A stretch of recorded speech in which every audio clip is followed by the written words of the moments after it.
જોઈએ ગુજરાતના કેટલાક વિસ્તારોમાં ભારે વરસાદની આગાહી કરવામાં આવી છે અને આગામી 6 જુલાઈ સુધી રાજ્યમાં ભારે વરસાદની શક્યતા રહેશે। આજે 15 જિલ્લામાં વરસાદને લઈને યલો એલર્ટ આપવામાં આવ્યું છે। સૌરાષ્ટ્ર અને દક્ષિણ ગુજરાતના જિલ્લાઓમાં આગાહી આપવામાં આવી છે। તો અમરેલી, ભાવનગર, સુરત જ્યાં ભારે વરસાદની શક્યતા રહેશે, તો વલસાડ અને વડોદરામાં પણ ભારે વરસાદ પડી શકે છે। દક્ષિણ ગુજરાતમાં અપર એર સાયક્લોનિક સર્ક્યુલેશન સક્રિય થયું છે, જેના કારણે વરસાદનું જોર રહેશે। આગામી 5 દિવસ માછીમારોને દરિયો ન ખેડવા માટે સૂચના આપવામાં આવી છે।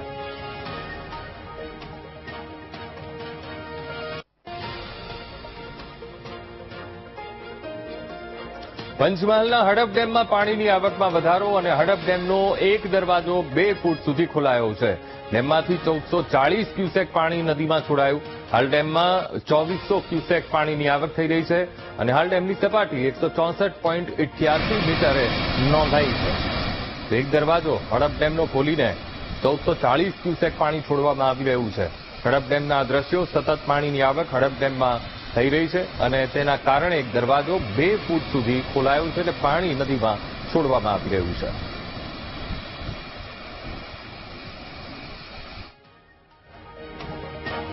કપરાડાના જંગલ અને ડુંગર વિસ્તારમાં ભારે વરસાદ અને ડુંગરાળ વિસ્તારમાં પ્રકૃતિ 16 કળાએ ખીલી ઉઠી છે। માવલી ધોધ ફરી સક્રિય થતા અદભુત નજારો જોવા મળ્યો। આસપાસના ધોધ અને ઝરણાએ આકર્ષણ જમાવ્યું છે અને તેના કારણે પ્રવાસીઓમાં પણ આ ધોધ એ આકર્ષણનું કેન્દ્ર બનતો હોય છે। કપરાડા અને કપરાડા 16 કલાએ એ કપરાડાનું જંગલ અત્યારે ખીલી ઉઠ્યું છે, કારણ કે ઝરણા અને ધોધ ફરી એકવાર સક્રિય થયા છે। સાર્વત્રિક વરસાદ જેના કારણે નદી, ઝરણા, 16 કળાએ અને માવલી ધોધ સક્રિય થતા આકર્ષણ જમાવ્યું છે। આ માવલી ધોધના અમે આપને ટીવી સ્ક્રીન ઉપર દ્રશ્યો બતાવી રહ્યા છીએ કે જ્યારે ચોમાસું જામે ત્યારે આ માવલી ધોધ એ સક્રિય થતો હોય છે અને ભારે વરસાદથી અત્યારે કપરાડાના જંગલની એ પ્રકૃતિ પણ 16 કળાએ ખીલી ઉઠી છે।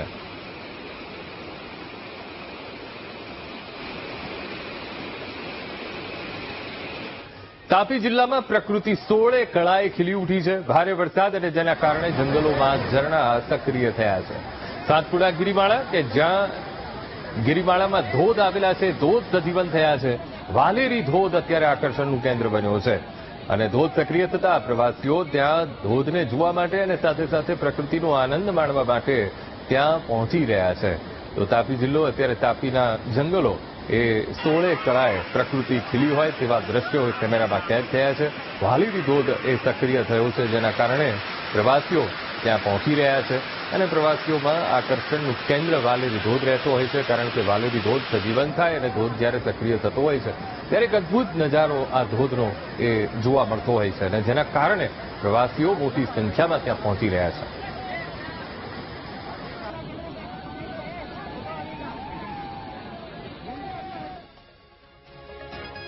વલસાડના નાની પલસાણ ગામના લોકોને મુશ્કેલી પડી રહી છે। ગામ વચ્ચેથી પસાર થતી નદી પર પુલના ભાવને કારણે પરેશાની વેઠવાનો વારો આવ્યો છે। ચોમાસામાં 2 ભાગમાં એ ગામ વહેંચાઈ જાય છે। દમણગંગા નદીના જળસ્તર વધતા ગામ 2 ભાગમાં વહેંચાઈ જાય છે અને જીવના જોખમે રસ્તો પાર કરવો પડે છે। એક તરફના ભાગમાં આવેલા ગૌપાળા ફળિયામાં 60 જેટલા પરિવારોનો વસવાટ છે, ત્યારે બીજી તરફ જવા માટે ગૌપાળા ફળિયાના લોકોએ ટાયરના ટ્યુબનો એ સહારો લેવો પડે છે। રોજિંદા જીવનની વસ્તુઓ લેવા માટે બીજી તરફ જવું પડે છે, જેના કારણે જીવના જોખમે એ ટાયરની ટ્યુબથી એ લોકોને નદી પસાર કરવી પડે છે। મેડિકલ ઇમરજન્સી હોય ત્યારે 108 કે અન્ય કોઈ વાહનો પણ નથી આવી શકતા, કારણ કે દમણગંગા નદી ઉપર એ 2 ગામને જોડતો, એ 2 ફળિયાને જોડતો બ્રિજ નથી, જેના કારણે આ મુશ્કેલી પડી રહી છે। સ્મશાન પણ બીજી તરફ હોવાથી ચોમાસું જ્યારે બેસે ત્યારે કોઈનું મૃત્યુ થાય તો પછી અંતિમ યાત્રામાં પણ પરેશાની વેઠવાનો જ વારો આવતો હોય છે અને વર્ષોથી આ ગામના લોકોની સમસ્યાને કોઈ પણ ઉકેલ નથી આવ્યો, જેના કારણે આ પરેશાની વેઠવાનો વારો આવ્યો છે।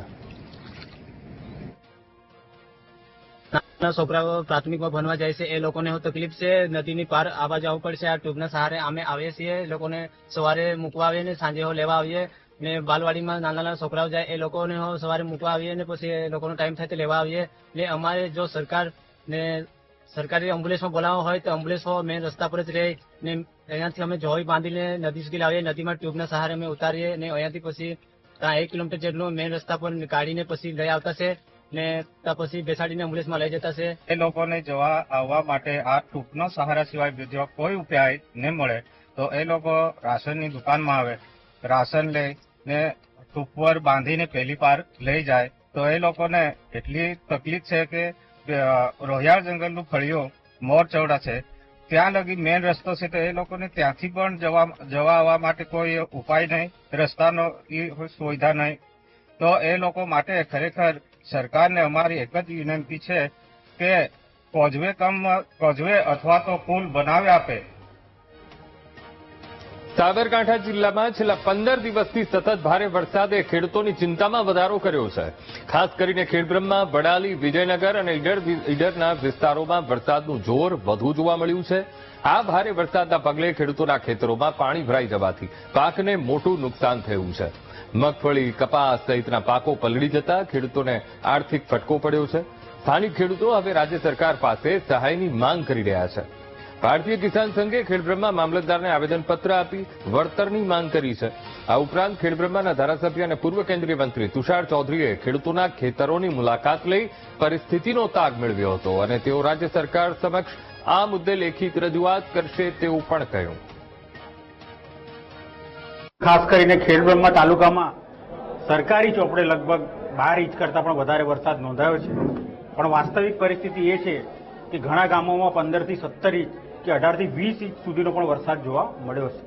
એ વિસ્તારના ધારાસભ્ય તરીકે મેં પરમ દિવસે જ રોદરા ગામની મુલાકાત લીધી હતી. ત્યાં સરકારી રસ્તાઓ ધોવાઈ ગયા છે, લોકોના ખેતરો ધોવાઈ ગયા છે, લોકોના ગાય ભેંસ તણાઈ ગયા છે, લોકોને ડ્રીપની પાઇપો પડેલી એ પાઇપોના રોલ આખા તણાઈ ગયા છે.